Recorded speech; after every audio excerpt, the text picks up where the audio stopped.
Salut, moi c'est Émilie, Happy Ukulélé sur Bordeaux. Je donne des cours collectifs et individuels sur Bordeaux et sa région. Et à chaque fois que je rencontre un nouveau groupe ou de nouvelles personnes qui veulent apprendre à jouer du ukulélé, je me rends compte que c'est toujours les mêmes petits points qui posent problème. Alors je me suis dit, il existe tout un tas de super bons tutos sur YouTube, mais après tout, pourquoi pas partager mon expérience?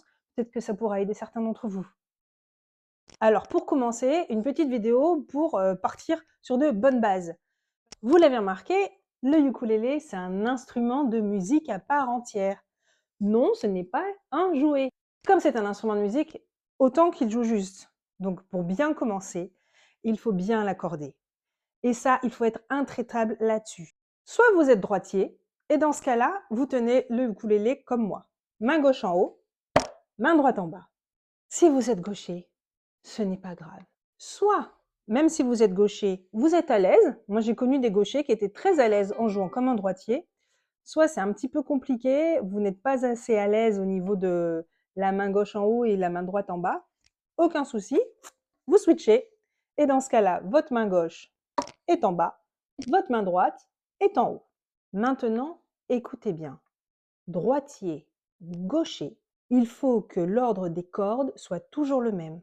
Sinon, en tant que gaucher, si vous ne changez pas l'ordre des cordes, vous allez être complètement perdu parce que les tablatures ne seront absolument pas adaptées à vous quand vous baladerez sur Internet, etc. Chaque corde est une note de musique. Pas de panique, on va pas faire beaucoup de solfège, mais ça quand même, il faut le savoir. Chaque corde, même jouée à vide, c'est un son, c'est une note de musique. Si je pars d'en haut, ça fera Sol, Do, Mi, La. Vous avez entendu la petite subtilité? La plus grave, elle est ici. C'est une petite nuance qui peut perturber les guitaristes quand ils démarrent le ukulélé. On a donc Sol, Do, Mi, La.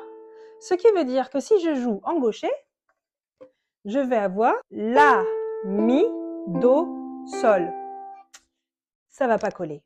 Dans ce cas-là, il faut que vous accordiez vos cordes de manière à faire dans le même ordre Sol, Do, Mi, La. Pas de panique, on ne va pas tout changer. Les cordes de ukulélé, même si certains fabricants font en sorte que le diamètre diffère légèrement, n'ont pas besoin d'être totalement démontées et remontées pour être adaptées au gaucher. Il va vous suffire de les tendre de manière à ce qu'elles correspondent à la note recherchée. Alors évidemment, il va se désaccorder beaucoup plus rapidement que si on l'accordait comme on le voudrait initialement pour un droitier. Mais vous inquiétez pas, ça finit toujours par rentrer dans l'ordre, en tout cas, de par l'expérience que j'en ai. J'en ai connu quelques-uns des gauchers. Pour accorder votre ukulélé, vous avez 3 possibilités. 1. Vous êtes super fort, vous avez l'oreille absolue, vous l'accordez juste à l'oreille, en écoutant le son d'un autre ukulélé, d'un piano, sur internet, n'importe quoi. Vous arrivez à l'accorder. Moi, ça fait une quinzaine d'années que je fais du ukulélé. Je sais entendre quand c'est juste et quand c'est faux, mais pour l'accorder précisément, j'utilise toujours un petit outil afin d'être sûr de moi. La technologie s'ouvre à vous. Soit vous utilisez un accordeur, qui peut ressembler à ça par exemple, c'est très pratique, il en existe différentes sortes qui s'accrochent tout là-haut. Alors il y en a qui fonctionnent à la vibration de la corde, d'autres au son de la corde. Ça coûte, allez, 10-12 €, il y en a des plus chers, des moins chers, mais la moyenne, on va dire que c'est ça, vous pouvez en trouver partout. C'est tout simple, vous l'allumez.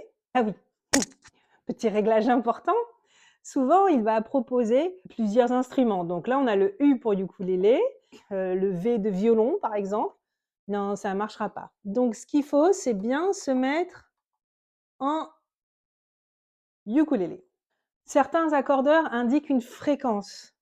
Pensez être sur 440, parce que sinon, ça ne sera pas juste. Comment ça fonctionne ces petites bêtes-là? Ça fait le travail tout seul. Par exemple, je prends ma corde de Sol, et lui, oh, il l'a reconnu. Comment je sais qu'il l'a reconnu? Parce que vous ne voyez pas très bien. Si là vous voyez, bon, c'est inversé peut-être. C'est un G.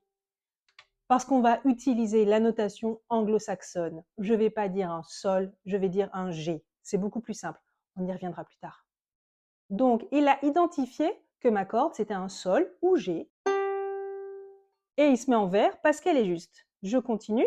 Ce sera donc le Do en lecture anglo-saxonne un C. Là, c'est légèrement aigu, mais ça reste quand même vert, donc c'est plutôt bien. De toute façon, il vaut mieux que ce soit légèrement trop aigu que légèrement trop grave. Le mi, ce sera un E. On voit qu'il est quand même un petit peu trop aigu. Alors, je vais mettre un petit peu plus grave et remonter. Voilà, on y est bien. Et pour finir, le La ou A. C'est parfait. Si vous ne voulez pas investir dans un accordeur, pas de souci, il existe tout un tas d'applications très sympas que vous pouvez trouver sur votre téléphone, que ce soit Apple ou smartphone. Ça fonctionne exactement de la même manière. Quand vous accordez votre ukulélé, un conseil, essayez de vous isoler si vous êtes un groupe d'ukulélé, parce que votre accordeur peut être perturbé par le son des autres, donc n'hésitez pas à vous isoler 5 minutes juste pour le réaccorder. Une fois que je vois que ma corde est trop grave ou trop aiguë, comment je fais? Si elle est trop grave, je dois la tendre pour qu'elle soit plus aiguë, et si elle est trop aiguë, je dois la détendre pour qu'elle soit plus grave. Attention, si elle est trop aiguë, vous devez d'abord la détendre un petit peu trop pour la retendre de manière à arriver à la note que vous voulez. Tout simplement parce que si elle est trop aiguë et que vous ne faites que la détendre, elle risque de se détendre un petit peu trop pendant que vous jouerez. Tandis que là, on sera sur l'action de tendre et ça tiendra un petit peu mieux la note. Vous venez d'acquérir un ukulélé, il est tout beau tout neuf, ou alors vous venez de changer les cordes, elles sont toutes neuves. Elles vont très vite se désaccorder. Non, c'est pas un défaut de fabrication, c'est normal. Ce que je vous conseille de faire, et ça a fait ses preuves, c'est que vous faites votre petite séance d'ukulélé, et une fois que vous avez fini, vous tendez les cordes un petit peu plus, vous faites un tour complet ou un demi-tour en fonction de la tension des mécaniques qui sont derrière, et vous le posez. Le lendemain, quand vous le reprendrez, les cordes ne seront plus aussi aiguës que vous les avez tendues la veille, elles se seront détendues, donc vous le réaccordez pile comme vous voulez, vous jouez, et une fois que vous avez terminé, vous recommencez. Si vous faites ça tous les jours, au bout de, allez, 8-10 jours, vous serez tranquille, il ne se désaccordera plus. Mais c'est vrai que dans un premier temps, avec des cordes neuves, il peut se désaccorder même pendant que vous jouez. Vous l'accordez, vous jouez 3 minutes et hop, c'est désaccordé. Pas d'inquiétude, c'est normal. Votre ukulélé est accordé, félicitations, on va pouvoir passer à la suite.